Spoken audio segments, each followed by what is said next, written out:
আসসালামু আলাইকুম। কেমন আছেন সবাই? আশা রাখছি সবাই ভালো আছেন। আলহামদুলিল্লাহ আমরা অনেক বেশি ভালো আছি। আবারও নতুন দিনের নতুন একটা ভিডিও নিয়ে আপনাদের সাথে আছি। তো আশা রাখছি এই ভিডিওটা আপনাদের কাছে অনেক বেশি ভালো লাগবে। তো যারা এই ভিডিওটা দেখা শুরু করেছেন ফুল ওয়াচ টাইম করবেন, এর মধ্যেই ভিডিওর কোনো অংশ ভালো লাগে যেতে পারে। প্রতিদিনের মতো আজকেও দুপুরের রান্নাটা করে নিচ্ছি আপনাদের সাথে করেই। তো এখানে হচ্ছে মিষ্টি কুমড়া ভাজি করছি। তো ক্যামেরাতে তো দেখে নিলেন ভিডিও শুরুতেই যে মিষ্টি কুমড়াটা আমি কিভাবে ভাজি করছি। চিংড়ি মাছ দিয়ে পেঁয়াজ, কাঁচামরিচ, তেল, তারপর হচ্ছে লবণ, হলুদ দিয়ে সব কিছু দেওয়ার পর সুন্দর করে লাড়া দিয়ে তারপর ঢাকনা মোড়া দিয়ে কিছুক্ষণ রান্না করে নিয়েছি। তারপর যখন ভাজিটা হয়ে গেছে তখন আমি দিয়ে দিচ্ছি ধনেপাতা দিয়ে সুন্দর করে লাড়া দিয়ে তারপর নামায় ফেলবো। তো এই ভাজিটা হতে একদমই অল্প সময়ের মধ্যে হয়ে যায়, বেশি একটা সময় লাগে না, 5-6 মিনিটের মধ্যেই কিন্তু এই ভাজিটা হয়ে যায়। আর এই মিষ্টি কুমড়াটা আস্তে আস্তেই রাখবো, একদম গলে গলে গেলে আমাদের কাছে খেতে ভালো লাগে না। তারপর ভাজিটা নামানোর পর এখানে হচ্ছে ডিম ভুনা করব, তাই ডিমটাকে ভেজে নিচ্ছি হালকা করে। আগের থেকে সিদ্ধ করে রেখে দিয়েছিলাম লবণ আর হলুদ মেখে, তারপর হালকা করে ভেজে নিয়েছি। ডিমটা ভাজার পর এখানে হচ্ছে ডিম ভুনা করব, তাই এখানে বেশি করে একটু পেঁয়াজ দিয়েছি আর দিয়েছি কয়েকটা কাঁচামরিচ। তো ডিম ভুনার মধ্যে কাঁচামরিচ দিয়ে করলে খেতে বেশি ভালো লাগে। কাঁচামরিচটা দেওয়ার পর দিয়েছি স্বাদ মতন লবণ আর দিয়েছি 1 টেবিল চামচ হলুদের গুঁড়ো, 1 টেবিল চামচ আদা রসুন বাটা দিয়ে সুন্দর করে আমি মশলাটাকে কষিয়ে নিব। তো শীতের সময় কিন্তু ডিম ভুনা খেতে অন্য একটা মজা লাগে গরমের থেকে। শীতের সময় নর্মালি সব কিছু খেতে অনেক বেশি মজা লাগে। এর মধ্যে ডিমের তরকারিটাও আছে, মোটামুটি ভালোই লাগে টমেটো দিয়ে যদি ডিম ভুনা করে আমাদের কাছে। সেই জন্য ডিম ভুনাটা শীতের সময় একটু বেশিই করা হয়, তো নর্মালি গরমের সময় এত বেশি আর করা হয় না। যারা আমার ভিডিওর সাথে আছেন একটা লাইক দিতে ভুলে গিয়েছেন, প্লিজ এক্ষুনি একটা লাইক দিয়ে দিবেন। আপনাদের একটা লাইক আমাকে নতুন নতুন ভিডিও বানানোর উৎসাহ জাগায় আর আমার ভিডিওটা অন্যদের মাঝে পৌঁছে দিতে সাহায্য করে। সব রকমের মশলা দিয়ে তারপর সুন্দর করে মশলাটাকে কষিয়ে নিয়েছি। কষানোর পর তারপর এখানে দিয়ে দিচ্ছি টমেটোর পরিমাণটা একটু বেশি দিয়েছি, 4টা বা 3টা টমেটো দিয়েছি, মেবি মনে নাই। তারপর টমেটোটাকে আবার সুন্দর করে মশলার সাথে কষিয়ে নিব। আর এই টমেটোটা কিন্তু একদমই গলিয়ে ফেলবো, কোনো রকমের আস্ত রাখবো না, তো গলিয়ে ফেললেই খেতে ভালো লাগে। তারপর এখানে হচ্ছে টমেটোটা একদমই গলে গিয়েছে, কোনোটাই আস্ত নাই। তারপরে দিয়ে দিচ্ছি ডিমটা দিয়ে এবার সুন্দর করে আমি মশলার সাথে কষিয়ে রান্না করে নিব। তো পানি ব্যবহার করা লাগবে না, অল্প একটু পানি ব্যবহার করলেই হয়ে যাবে, যেহেতু ডিমটা তো আগের থেকে সিদ্ধ হয়ে গিয়েছে। তারপর পানিটা একটু দিয়ে 2-1 মিনিটের মতো রান্না করে নিয়েছি। জাস্ট অল্প একটু পানি দিয়ে মশলার সাথে একটু পোড়া পোড়া করেই রান্না করেছি।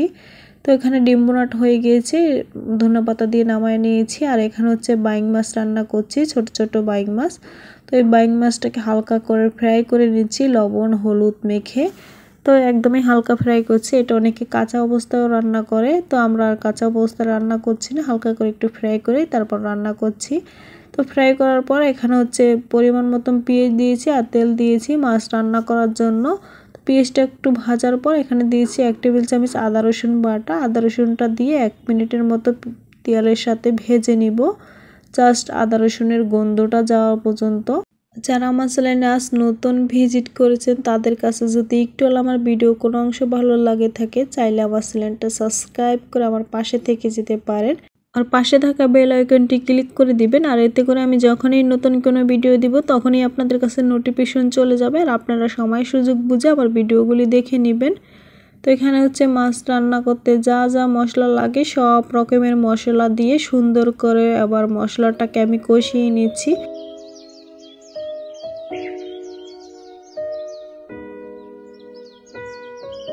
মশলাটা সুন্দর করে কষানোর পর তারপর পরিমাণ মতন ঝোল দিয়েছি, ঝোলটার মধ্যে দিয়ে দিচ্ছি এখানে মাছ। তো মাছটা দেওয়ার পর সুন্দর করে লাড়া দিয়ে এবার ঢাকনা মোড়া দিয়ে কিছুক্ষণ রান্না করে নিব। তো বলক আসার পর ঢাকনাটা তুলে সুন্দর করে লাড়া দিয়ে দিচ্ছি। তো এভাবে করে আমি তরকারিটা রান্না করে নিব একদম ভুনা ভুনা টাইপের করে। তো ভুনা ভুনা করে রান্না করলে তরকারিটা খেতে মজা লাগে। তো এখানে তরকারিটা হয়ে গিয়েছে, তারপরে ধনেপাতা দিয়ে সুন্দর করে লাড়া দিয়ে তারপরে তরকারিটা হয়ে গিয়েছে, সুন্দর করে লাড়া দেওয়ার পর এবার চুলাটা অফ করে দিয়েছি। তো আজকের মতো দুপুরের রান্না আমাদের ডান। তো রান্নার পর আরও বাকি যা কাজ ছিল সব কাজ সেরে নিয়েছি, তারপর নামাজ পড়ে নিয়েছি দুপুরের। তো এখন দুপুরের খাবারটা খেয়ে নিব, তাই সব খাবার দাবার টেবিলে নিয়ে এবার আমরা টেবিলে বসে গিয়েছি, সবাই মিলে খাবো একসাথে। দুপুরে খাওয়ার পর আর কোনো ক্যামেরা অন করা হয় না, এটা হচ্ছে সন্ধ্যার পরে আজকে হচ্ছে, তাই এখানে প্রস্তুতি চলছে। তো প্রথমে আমি আটাটাকে ব্লেন্ডারে ব্লেন্ড করে নিয়েছি, তারপর এটাকে ভালো করে হাত দিয়ে মুথে নিয়েছি। তো এই পিঠাটা বানানোর জন্য যদি এই ব্যাটারটা যত বেশি মথানো হবে অত বেশি এই পিঠাটা ভালো হবে, তাই যতটুক সম্ভব অতটুক সম্ভবভাবেই এখানে সুন্দর করে হাত দিয়ে মুথে নিচ্ছি। তো মতে নেওয়ার পর এখানে পরিমাণ মতন লবণ দিয়েছি, আর এটা যেহেতু মিষ্টির পিঠা তাই লবণের পরিমাণ একটু কম দিয়েছি। সুন্দর করে মথে নেওয়ার পর তারপর দিয়ে দিচ্ছি এখানে গুড়। তো এই গুড়টা দিয়ে পিঠাটা খেতে অনেক বেশি মজা লাগে। তো নর্মালি চিনি দিয়েও বানানো যায়, তো চিনির থেকে কিন্তু গুড় দিয়ে বানালে খেতে অনেক বেশি মজা লাগে। তো গুড়টা দেওয়ার পর সুন্দর করে হাত দিয়ে মথে নিয়েছি। অবশ্যই এই কাজটা হাতের দিয়ে করতে হবে, হাত দিয়ে করলেই বেশি ভালো হয়।